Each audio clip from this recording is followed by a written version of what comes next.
Hello and welcome to my channel. मेरा नाम विजय है और आज के वीडियो का टाइटल है program to find HCF GCD in C programming.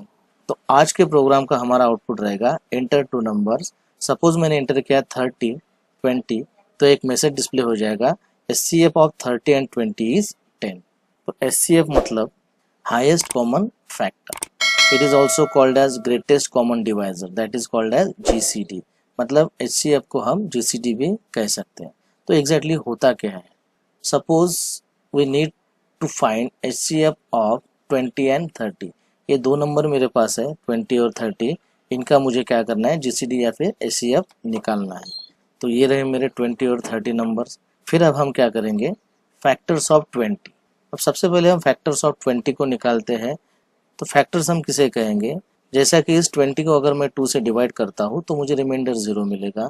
4 से अगर मैं 20 को डिवाइड करता हूँ तो मुझे रिमाइंडर 0 मिलेगा।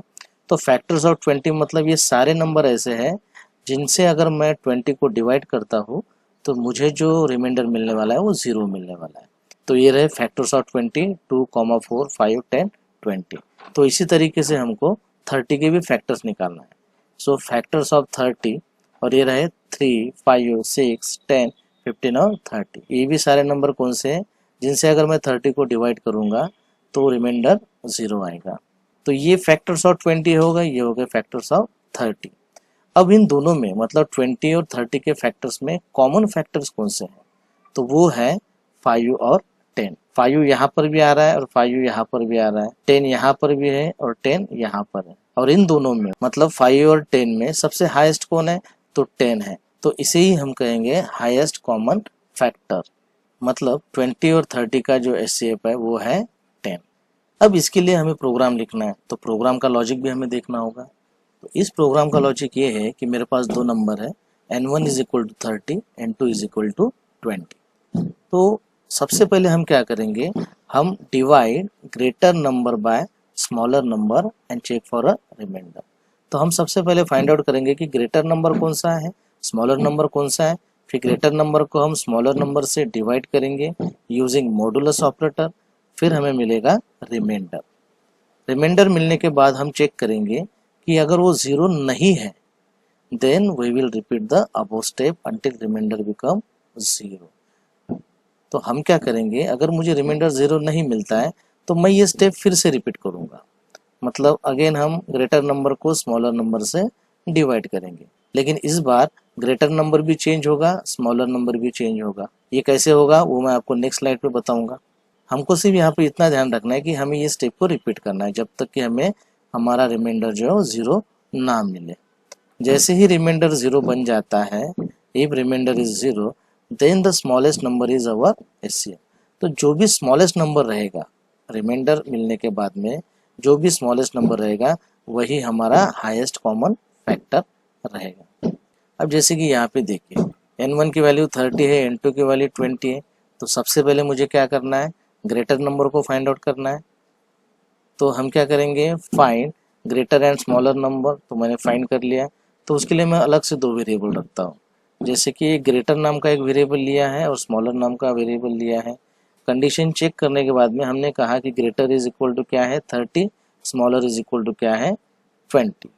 अब हम क्या करेंगे, हम करेंगे N3 is equal to greater mod smaller. Greater mod smaller का जो भी आंसर आएगा उसका रिजल्ट हम स्टोर करेंगे N3 में।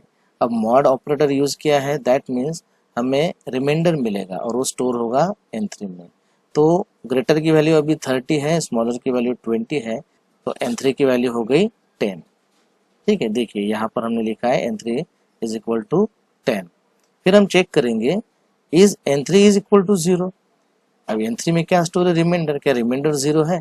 नहीं है। फिर हमने क्या कहा था कि अगर रिमाइंडर 0 नहीं होता है तो फिर से मुझे क्या करना है, स्टेप्स को रिपीट करना है। कौन सी स्टेप रिपीट करना है? वही N3 is equal to greater mod smaller. लेकिन इस बार मुझे ग्रेटर की और स्मॉलर की वैल्यू भी चेंज करना होगा ना। तो हम क्या करेंगे, इस बार जो स्मॉलर की वैल्यू है वो ग्रेटर में असाइन कर देंगे और जो N3 की वैल्यू है वो हम स्मॉलर में असाइन कर देंगे। Greater is equal to smaller में कर रहा हूँ। अभी ग्रेटर की वैल्यू 30 है, स्मॉलर की वैल्यू 20 है। तो इस स्टेटमेंट की वजह से क्या हो जाएगा, ग्रेटर की वैल्यू हो जाएगी 20। अब मैं क्या करूँगा, इस n3 की वैल्यू स्मॉलर में मैं स्टोर करूँगा। तो यहाँ पर हम स्टेटमेंट लिख रहे हैं smaller is equal to n3, मतलब स्मॉलर की वैल्यू क्या होगी 10। अब फिर से हमें क्या करना है, n3 is equal to greater mod smaller. तो अब रिजल्ट क्या आएगा, 20 को अगर आप 10 से डिवाइड करोगे तो रिमाइंडर आएगा आपका 0। अब यहाँ पे हम चेक करेंगे is n3 equal to 0, yes condition is true. तो हम यहाँ पे लिखेंगे print the value of smaller as SCF। तो स्मॉलर की वैल्यू क्या है 10, मतलब हमारा जो आंसर है वो है 10। दोस्तों ये प्रोग्राम का लॉजिक है, इसे हमें ऐसे का ऐसे हमें प्रोग्राम में लिखना है। तो ये प्रोग्राम काफ़ी इजी हो जाएगा। तो इसके लिए मैंने ऑलरेडी एक प्रोग्राम लिखा है, हम डायरेक्ट देखिए दोस्तों ये वो प्रोग्राम है जो हमने अभी लिखा है, जो मैंने इसका लॉजिक आपको अभी समझाया है।